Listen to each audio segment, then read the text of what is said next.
ಗ್ರಾಮೀಣ ಪ್ರದೇಶ ಹಾಗೂ ಭೌಗೋಳಿಕ ಸೂಕ್ಷ್ಮ ಪ್ರದೇಶದಲ್ಲಿ ಆರೋಗ್ಯ ವಿಮೆ, ಜೀವ ವಿಮೆ ಸೇರಿದಂತೆ ಸಾಮಾಜಿಕ ಸುರಕ್ಷತಾ ಯೋಜನೆಗಳನ್ನು ಪರಿಣಾಮಕಾರಿಯಾಗಿ ಜಾರಿಗೊಳಿಸಲಾಗುತ್ತಿದೆ ಎಂದು ಹಣಕಾಸು ಸಚಿವೆ ನಿರ್ಮಲಾ ಸೀತಾರಾಮನ್ ರಾಜ್ಯಸಭೆಗಿಂದು ತಿಳಿಸಿದ್ದಾರೆ. ಪ್ರಶ್ನೋತ್ತರ ಅವಧಿಯಲ್ಲಿ ಅವರು 2033ರ ಒಳಗೆ ದೇಶದ ಎಲ್ಲ ನಾಗರಿಕರಿಗೆ ಆರೋಗ್ಯ ವಿಮೆ ಒದಗಿಸುವ ಗುರಿ ಹಾಕಿಕೊಳ್ಳಲಾಗಿದೆ ಎಂದರು. ಗ್ರಾಮ ಪಂಚಾಯಿತಿ ಮಟ್ಟದಲ್ಲಿ ಆರೋಗ್ಯ ವಿಮಾ ಯೋಜನೆಗಳ ಒಳಗೊಳ್ಳುವಿಕೆ ವ್ಯಾಪ್ತಿ ವಿಸ್ತಾರವಾಗುತ್ತಿದ್ದು 25,000 ಗ್ರಾಮ ಪಂಚಾಯಿತಿಗಳನ್ನು ವಿಮೆ ವ್ಯಾಪ್ತಿಗೆ ತರುವ ಯೋಜನೆ ಜಾರಿಗೊಳಿಸಲಾಗಿದೆ. ಭಾರತೀಯ ವಿಮೆ ನಿಯಂತ್ರಣ ಮತ್ತು ಅಭಿವೃದ್ಧಿ ಪ್ರಾಧಿಕಾರದ ಅಡಿ ಪ್ರತಿ ಗ್ರಾಮ ಪಂಚಾಯಿತಿಯನ್ನು ವಿಮೆ ವ್ಯಾಪ್ತಿಯ ಮೂಲ ಘಟಕ ಎಂದು ಪರಿಗಣಿಸಲಾಗಿದೆ ಎಂದರು. 2024-25ರ ಅವಧಿಯಲ್ಲಿ 1,17,505 ಕೋಟಿ ಮೌಲ್ಯದ ವಿಮೆ ನೋಂದಣಿಯಾಗಿದ್ದು 58 ಕೋಟಿಗೂ ಹೆಚ್ಚು ಜನರು ಈ ವ್ಯಾಪ್ತಿಗೆ ಬಂದಿದ್ದಾರೆ. ಜನಸಾಮಾನ್ಯರ ದೃಷ್ಟಿಯಿಂದ ಪ್ರೀಮಿಯಂ ದರವನ್ನು ಕಡಿಮೆ ಮಾಡಲಾಗಿದ್ದು ಜಿಎಸ್ಟಿ ವಿನಾಯಿತಿ ನೀಡಲಾಗಿದೆ.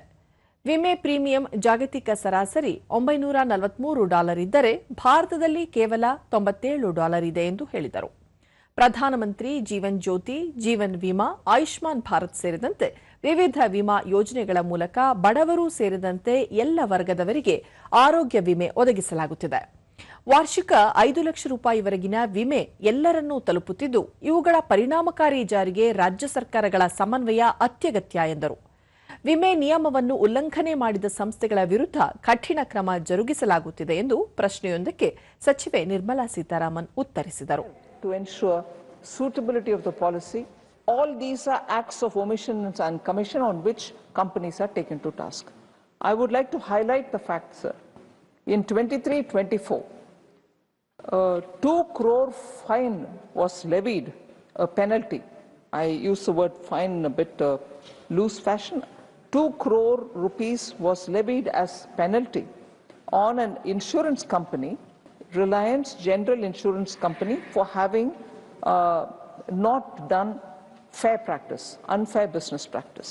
So the honourable member can take such examples. I'll give you 2 more.